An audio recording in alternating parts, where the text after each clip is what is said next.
Palavra da Verdade, com Hernandes Dias Lopes. Convido você para abrir sua Bíblia comigo, por gentileza, no livro do profeta Isaías, capítulo 6. E nós faremos a leitura dos versos 1 a 8. Esse é um texto muito conhecido de todos nós, porém sempre novo, sempre vivo, sempre oportuno para o nosso ensino e correção. Isaías capítulo 6, versos de 1 a 8. Lido o texto, mantenha a sua Bíblia aberta comigo nesta passagem.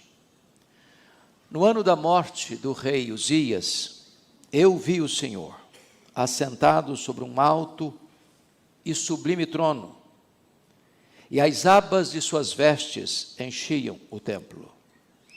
Serafins estavam por cima dele, cada um tinha 6 asas, com 2 cobria o rosto, com 2 cobria os seus pés, e com 2 voava.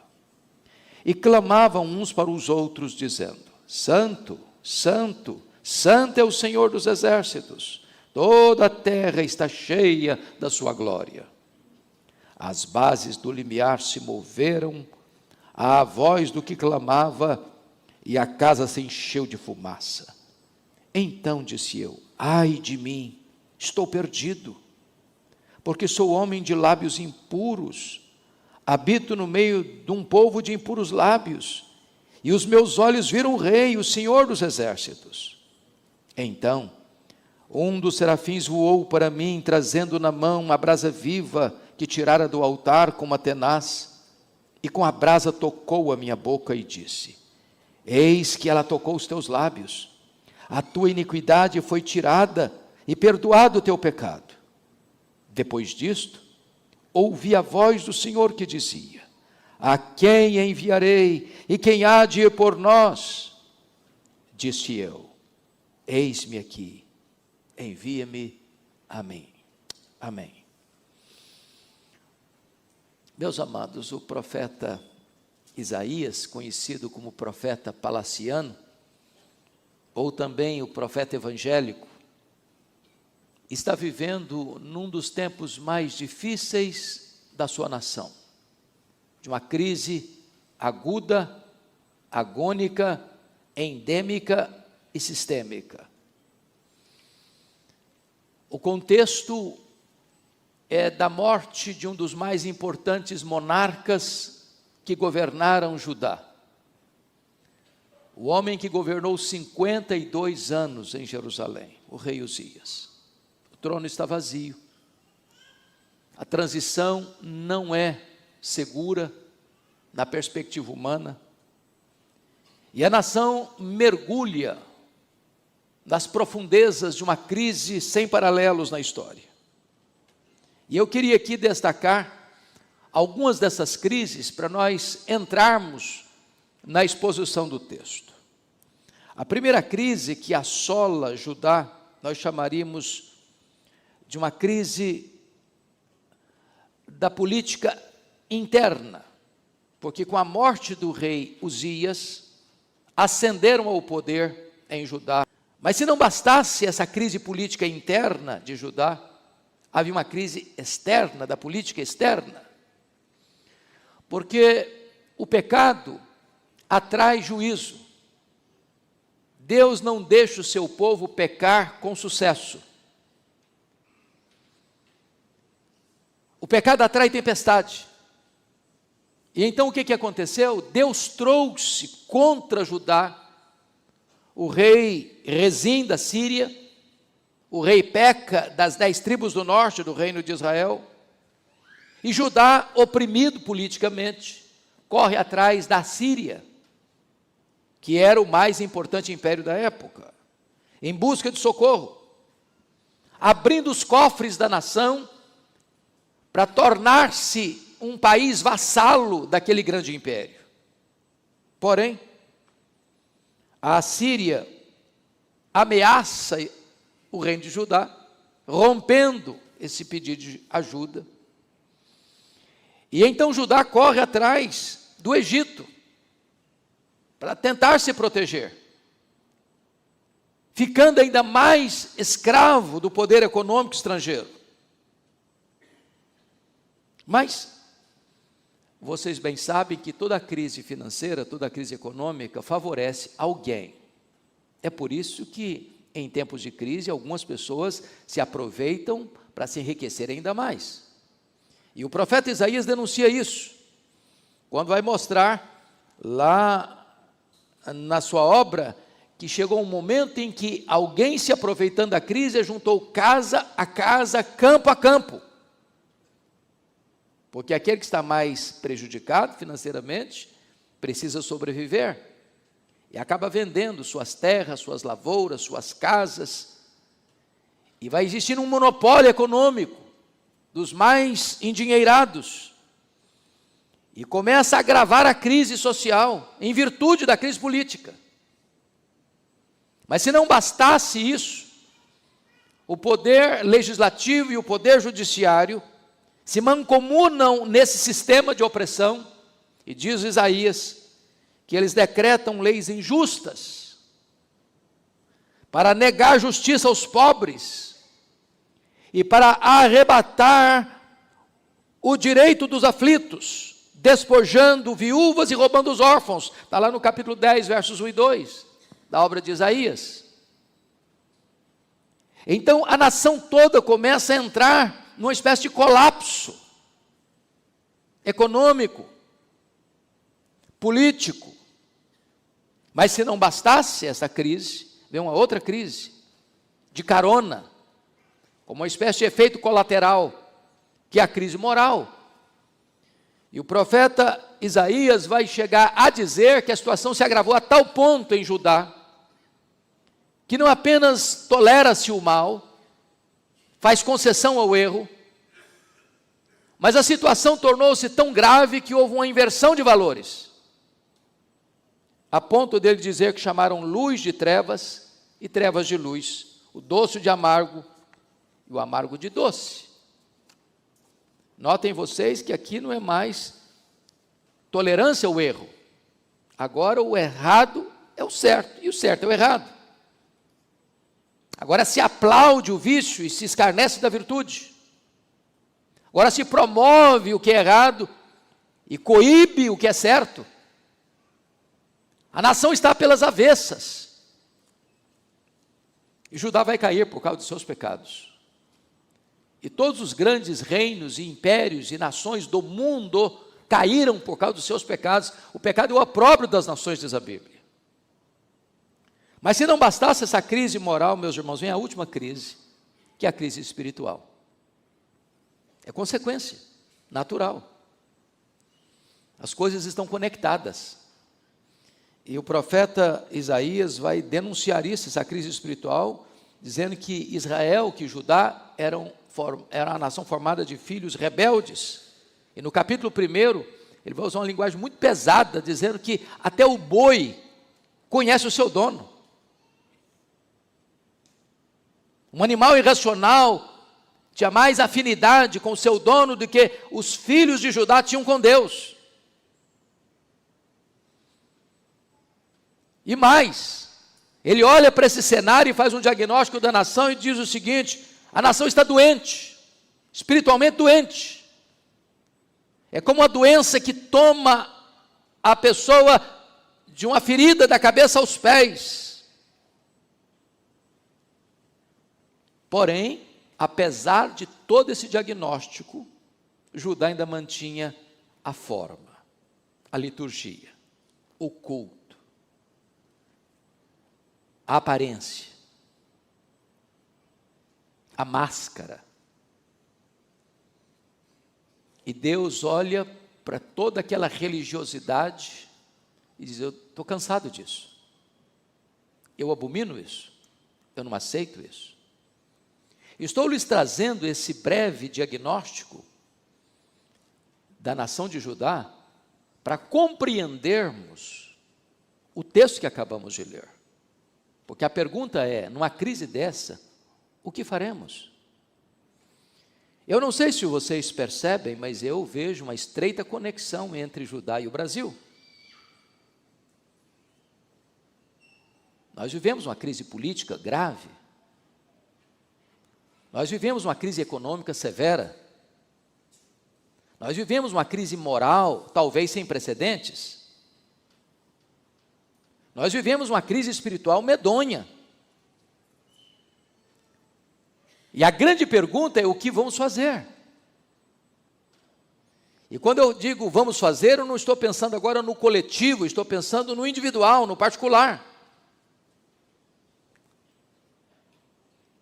Porque se nós não estamos vendo a crise, talvez nós somos a própria crise.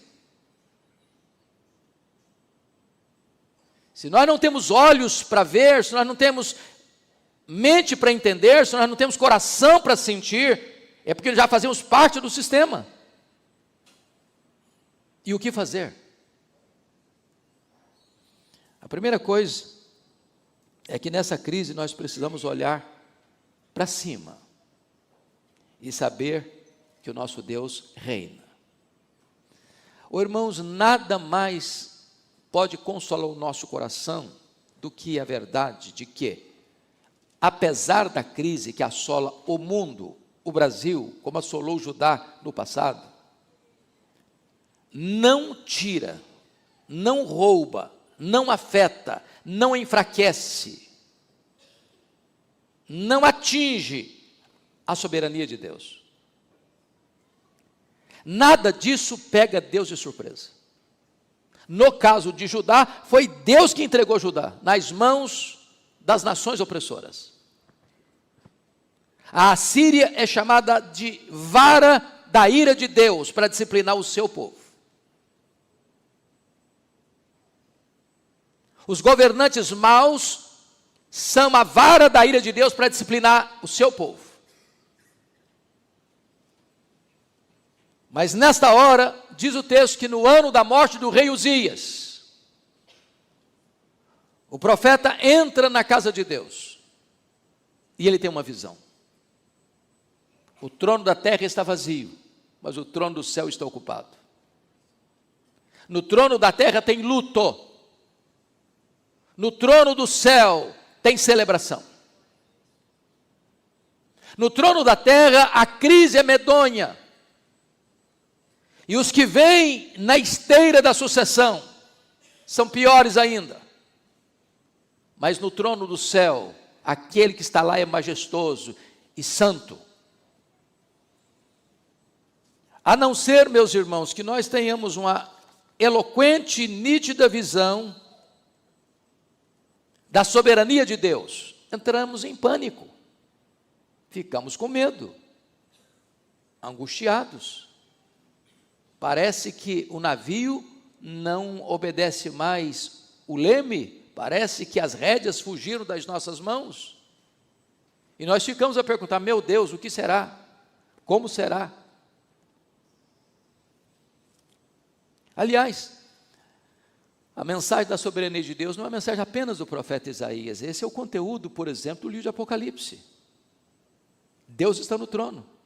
O Cordeiro tem o livro da história em suas mãos. E a história não está sem rumo. E a história não está dando volta, como pensavam os gregos. A história caminha para uma consumação.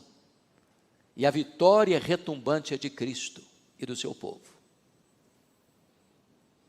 Mais do que entender que Deus é soberano, precisamos compreender quem Ele é, em seu ser. Porque a mensagem dos seres angelicais, os serafins, é proclamar: santo, santo, santo é o Senhor, Deus dos exércitos, toda a terra está cheia da sua glória. Isso tem uma implicação para nós. Quando você diz, por exemplo, santo, você define quem Ele é. Quando você diz santo, santo, você enfatiza quem Ele é. Mas quando você diz santo, santo, santo, você coloca em grau superlativo. Só Ele é santo. Isso significa que Ele não tolera o mal, que Ele não faz vistas grossas ao pecado, que Ele não se acostuma com a rebelião, ou a rebeldia, ou a dureza de coração do seu povo. E é curioso que esses seres adoradores têm 6 asas, é uma linguagem figurada, obviamente, e eles usam 4 asas para adorar e 2 asas para servir. Com 2 cobre o rosto, com 2 cobre os pés.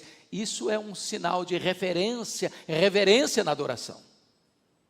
Mas 2 asas eles usam para atender a ordem de Deus, a servir a Deus.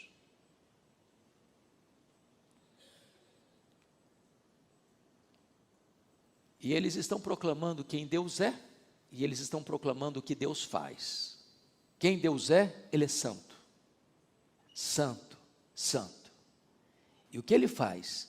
Ele é o Senhor dos exércitos. Sabe o que significa isso? Ele comanda todos os seres celestiais. Ele tem o controle de todas as hostes celestiais. Sabe o que significa isso? Significa que esse Deus é o Deus que luta as nossas batalhas, que guerreia as nossas guerras, e que faz por nós o que nós não podemos fazer. Somos frágeis, somos limitados, não podemos enfrentar os inimigos que nos atacam de todos os lados, por todas as frentes, fiados em nossa força, mas esse Deus é o Deus que luta por nós, que vence por nós, que nos conduz em triunfo. Essa é a primeira verdade que esse texto vai nos apresentar para nós enfrentarmos dias de crise, porque senão a gente fica em pânico, desesperado. A segunda coisa a fazer, quando nós somos encurralados pela crise, nós precisamos olhar agora não para cima, precisamos olhar para dentro, para saber que precisamos desesperadamente da misericórdia de Deus.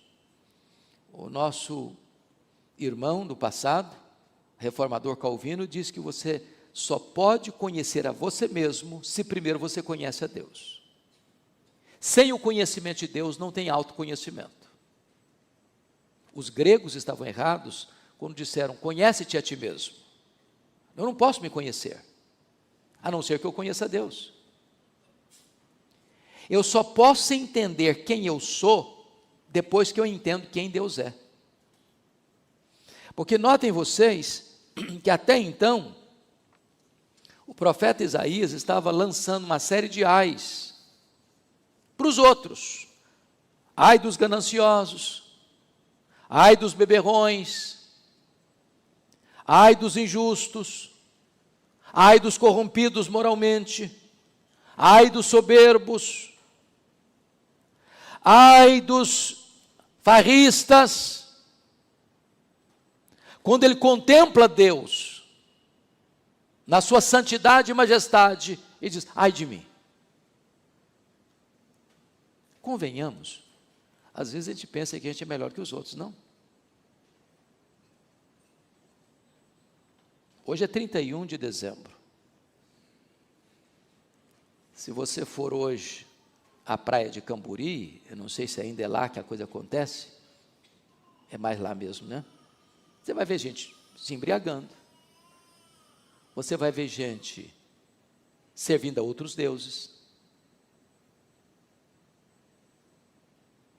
e você diz, eu não faço nada disso, eu sou uma pessoa boa, sou crente, sou presbiteriano, vou para a igreja, o culto de vigília, vem mesmo, viu? Vai para a praia não, vem para cá. Não é nada para ver fogos não, é para ver o fogo de Deus descendo aqui, fogo santo. Mas às vezes a gente fica amaciando o ego, você fala, eu sou batuta, maravilhoso. Olha como é que a vida é linda, olha como é que a família é maravilhosa, olha como é que eu sei educar meus filhos, olha como é que a minha família é unida.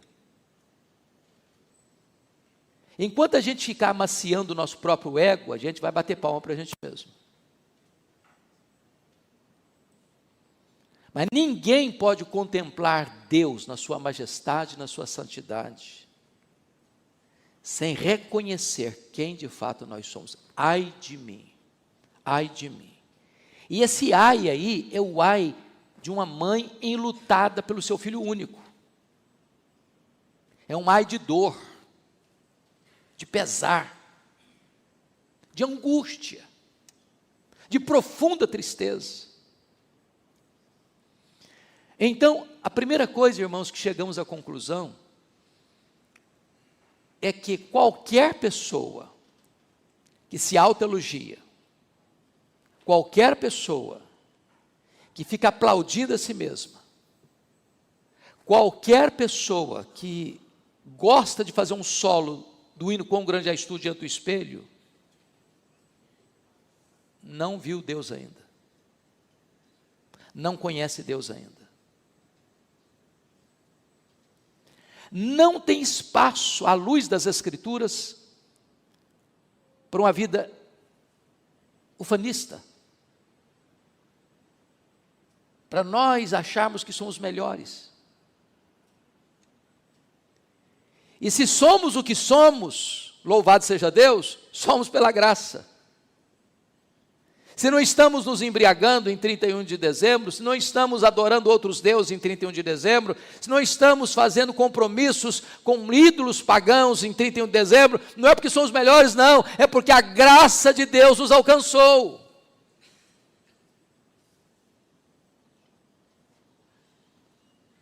Mas mais do que isso, o profeta Isaías tem uma visão clara, não apenas de quem ele é, sou um homem de lábios impuros,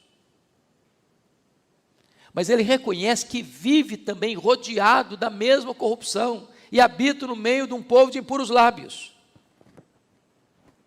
A grande pergunta é por que ele seleciona o pecado da língua para mostrar a corrupção do ser humano. E a Bíblia diz que nós vamos dar conta no dia do juízo por todas as nossas palavras frívolas que proferimos. Os meios de comunicação estão recheados e transbordantes de palavras chulas, não é verdade? As piadas imorais, indecorosas, fazem parte do cardápio até de alguns crentes. E a Bíblia diz que a língua é apenas o ponteiro que aponta a direção do coração, porque ela fala que o coração está cheio. Quem sabe hoje seja uma hora de uma avaliação, falou, meu Deus, eu tenho falado tanta coisa refletida, a gente conversa, jogando conversa fora, palavras que não têm nenhum valor, palavras que não edificam nada, palavras que não abençoam, palavras que não constroem, palavras que não consolam. Está na hora de a gente fazer uma avaliação. Senhor, eu não quero mais agregar isso na minha vida.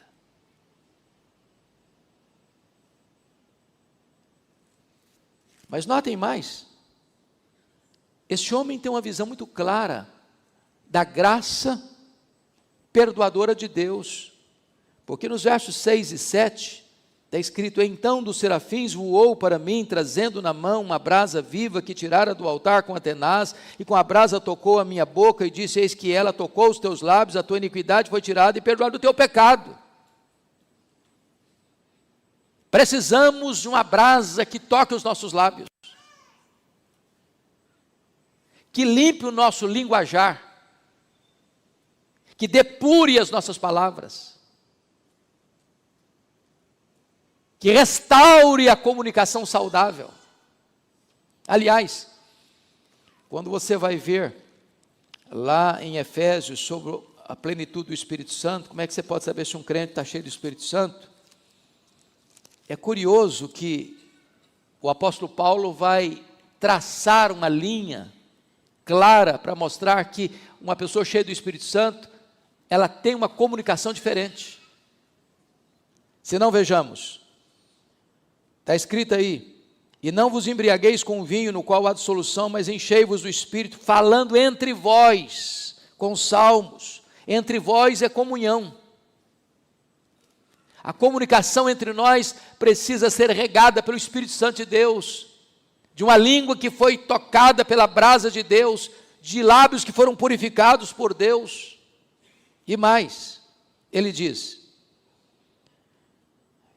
entoando e louvando de coração ao Senhor. Agora não é mais na horizontal, agora é na vertical. Você está cheio do Espírito Santo, a sua comunicação com seus irmãos é diferente, a sua adoração é diferente.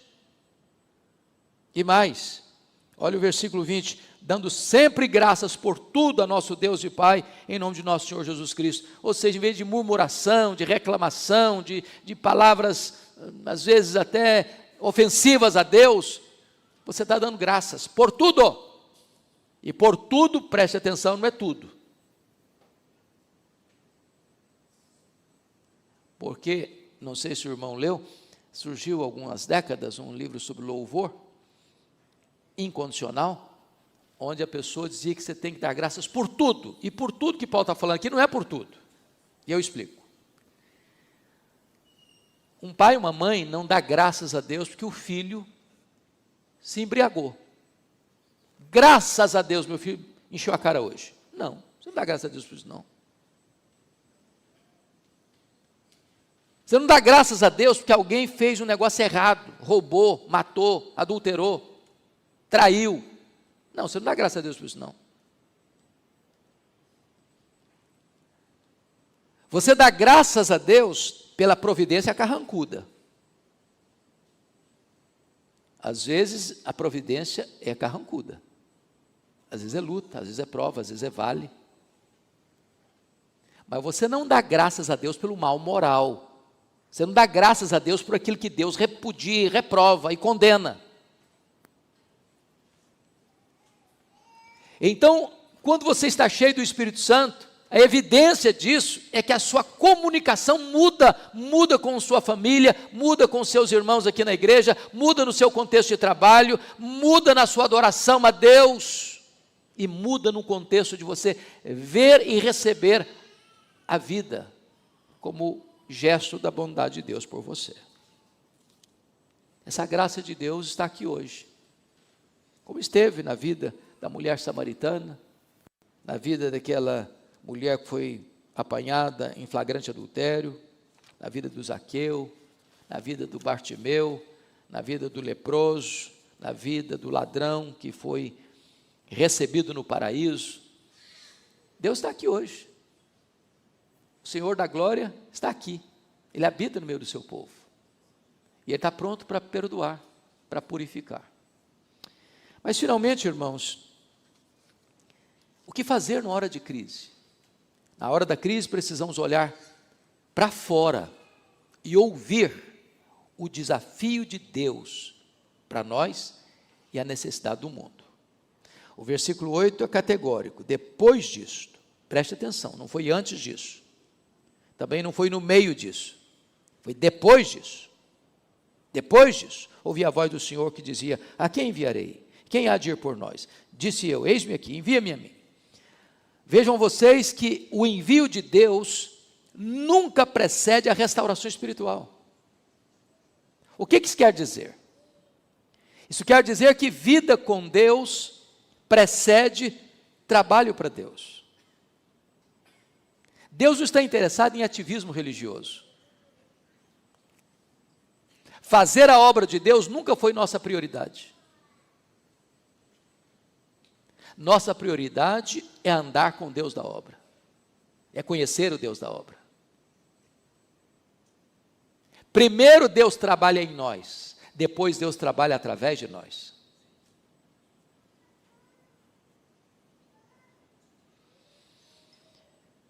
Então, só depois que Isaías viu a Deus e foi perdoado por Deus, é que ele consegue entender e ouvir o desafio de Deus para a sua vida. Agora, a quem esse apelo é endereçado? E o apelo está aí, com toda clareza, no versículo 8. A quem enviarei? Quem há de ir por nós? Esse apelo é dirigido, irmãos, a todas as pessoas que viram a Deus e foram perdoadas por Deus.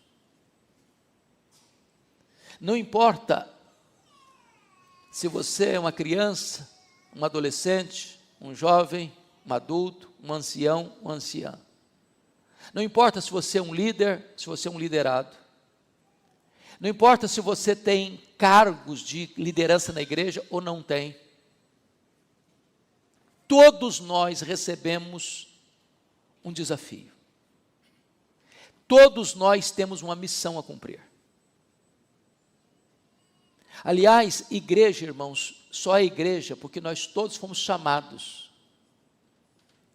E todos os que são chamados são também enviados.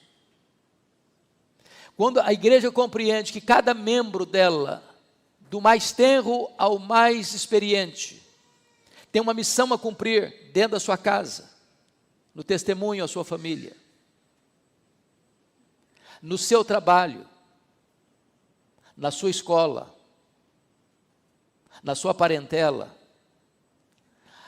a igreja se transforma num exército de ministros da reconciliação.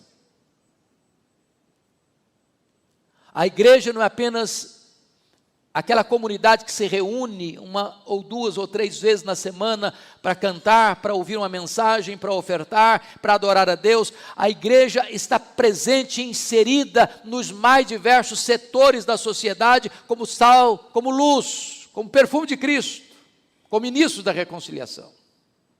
Ela é uma agência missionária. O reverendo Ronaldo Lidório conta a história de uma das missionárias mais relevantes do norte do Brasil. E certa feita alguém chega para aquela mulher e pergunta assim: como é que foi a sua vocação? Ela disse: não recebi chamado nenhum não, só escutei uma ordem e eu a obedeci. A ordem já está dada. Indo, portanto, fazer discípulos de todas as nações. E de pregar o evangelho a toda criatura, e toda criatura começa dentro da sua casa. Começa com o apartamento do lado, da casa do lado.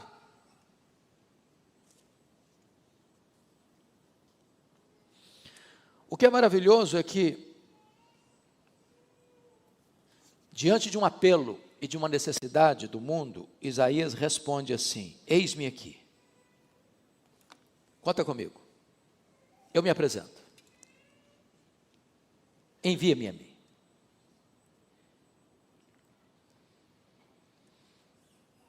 Nós estamos no final de um ano difícil, no cenário mundial difícil.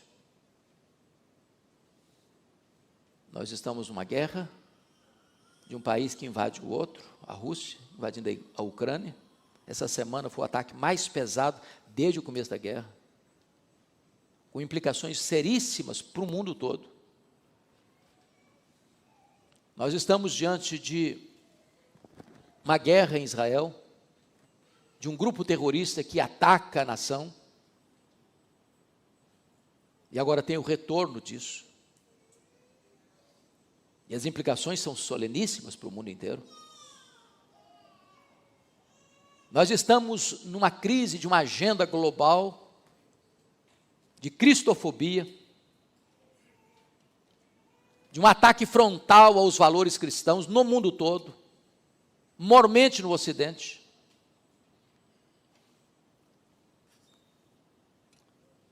E nós temos um desafio pela frente.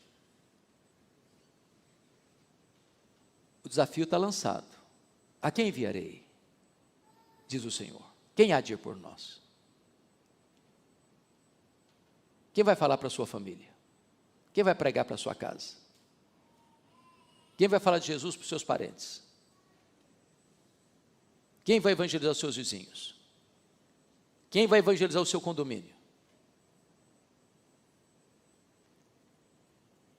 Quem vai colocar a mão na massa? A mão no arado, sem olhar para trás? Às vezes a gente pensa que ser crente é apenas no domingo trazer meu dízimo, sustentar o pastor, os missionários. Está ótimo, sou crente. Ok, isso é necessário mesmo. É necessário mesmo. Mas igreja é muito mais do que isso. Cada um de nós é um ministro de Deus. Quem não evangeliza precisa ser evangelizado. Uma igreja que não é uma agência missionária se torna um campo missionário. E hoje o desafio está lançado. Talvez você tenha sonhos, tenha planos pessoais. E Deus pode usar você onde for realizar seu sonho. Você pode ser um médico, você pode ser um engenheiro, você pode ser um advogado, você pode ser um professor, você pode ser um motorista de Uber, você pode ser um comerciante, você pode ser um agricultor, você pode ser o que você desejar ser na sua área. Vendedor de salgados. Mas você é um missionário lá nessa região. E eu não tenho dúvidas, pastor Jailton, se nós compreendermos esta palavra e esta mensagem, nós teremos aqui, na primeira igreja, mais de 500 missionários. E Vitória pode ser impactada. E esse tempo já vai ficar pequeno, no nome de Jesus. Me permita só compartilhar com vocês a minha própria experiência. Eu acho que alguns já sabem disso. Eu nasci numa região rural, estive lá essa semana, fazendo uma visita, e até meus 12 anos, eu nunca tinha visto uma lâmpada elétrica. Fui criado com lamparina de querosene. Até meus 12 anos, eu nunca tinha visto um aparelho de televisão. Até meus 12 anos, eu nunca tinha entrado numa cidade. E com 12 anos, eu saí de casa. E eu, no último livro que escrevi agora, Os Milagres de Jesus, dediquei esta obra à professora Zilda Portela Fiame. Dona Zilda foi a professora que me alfabetizou. E eu fico até hoje muito constrangido e sensibilizado com o que ela fez comigo, porque ela tinha vários filhos. E ela me perguntou, porque estava saindo lá da roça e vindo aqui para Vitória, sabendo o meu sonho de estudar, disse: você tem coragem de vir comigo? E eu disse: se os meus pais deixarem, eu vou. E com 12 anos eu subi numa carroceria de caminhão, vim parar em Cubi de Baixo. Alguns conhecem Cubi de Baixo. Não é um bairro muito glamouroso. Na época, ficava dentro de um mangue, do lado de um prostíbulo, onde tinha tiroteio quase todos os dias. E eu tinha um sonho muito grande, muito vivo no meu coração, desde criança. Eu queria, pasmem vocês, ser político e advogado. Não pedi os comícios eram na praça, nos palanques. E no dia que eu fiz 18 anos, pastor Jailton, no mesmo dia, eu fui lá, tirei meu título e já me filiei num partido. E um dia eu estou conversando com o pai do reverendo Ezequias Scherrer, o senhor José Scherrer, e disse: olha, presbítero José Scherrer, depois que eu realizar meus sonhos, que eu me tornar um político, um advogado, no final da minha vida, eu quero entrar no seminário, que quero fechar minha agenda sendo um pastor, pregador do evangelho. E este homem literalmente botou o dedo no meu nariz e disse: você quer dar as sobras para Deus? Deus não é Deus de resto. Deus quer você hoje, agora, com a sua juventude. E eu confesso a vocês que aquela conversa ganha um tom diferente, porque eu saí daquela conversa 1000% convencido que Deus me chamava ali para ser pastor. E curiosamente, eu larguei mão na hora dos meus sonhos. Várias vezes eu fui convidado